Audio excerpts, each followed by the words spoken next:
জানো তো, আজ না আমার খুব মোমো খেতে ইচ্ছা করছিল, কিন্তু আমার বাড়ির সামনে তো কোনো মোমোর দোকান নেই। তাই ভাবলাম নিজেই বানিয়ে ফেলি। আর যেমন ভাবা তেমন কাজ। তাই সবজিগুলো কেটে নিলাম এবং তারপর তেলের মধ্যে দিলাম রসুন কুচি, পেঁয়াজ কুচি, আদা কুচি এবং লঙ্কা কুচি। দেখো, এখানে বাঁধাকপিটা ঢালতে গিয়ে বাঁধাকপির জলটা কড়ায় পড়েছে এবং স্যাপ করে আওয়াজ হয়েছে। তারপর আমি তো এক হাত দূরে, তারপর আস্তে আস্তে হাত দিয়ে দিলাম, দিয়ে ভাজলাম। তারপর দিয়েছিলাম গাজর, তারপর ক্যাপসিকাম, তারপর সেগুলোকে ভালো করে ভেজেছিলাম। তারপর দিয়েছিলাম নুন। ডোন্ট মাইন্ড গাইস, আমি যেহেতু কোনো রান্নার ভিডিও বানাই না, তাই আমার কাছে কোনো সুন্দর সুন্দর বাসনপত্র নেই।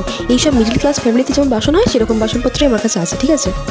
এবং গাইস, এটা হচ্ছে সানরাইসের গোলমরিচ গুঁড়ো, যেটা না দিলে আমাদের খাবারটা তৈরি হতোই না। টিভিতে অ্যাড দিলে তো এরকমই বলে, তাই না? তাই আমি একটু সানরাইসের প্রমোশন করে দিলাম। তারপর দিয়েছিলাম সয়া সস, চিলি সস এবং টমেটো সস একটু একটু করে। আর যেহেতু আমি একাই করছিলাম, তাই সবটা আমি ভিডিওর মধ্যে নিতে পারিনি। এই যে পুর দিয়ে শেপ দিয়েছি, সেটা নিতে পারিনি। তারপর সিদ্ধ বসনটা দেখিয়েছি, কিন্তু তারপরে বানানোর পরে খেয়ে নিয়েছি, দেখাতে ভুলে গেছি।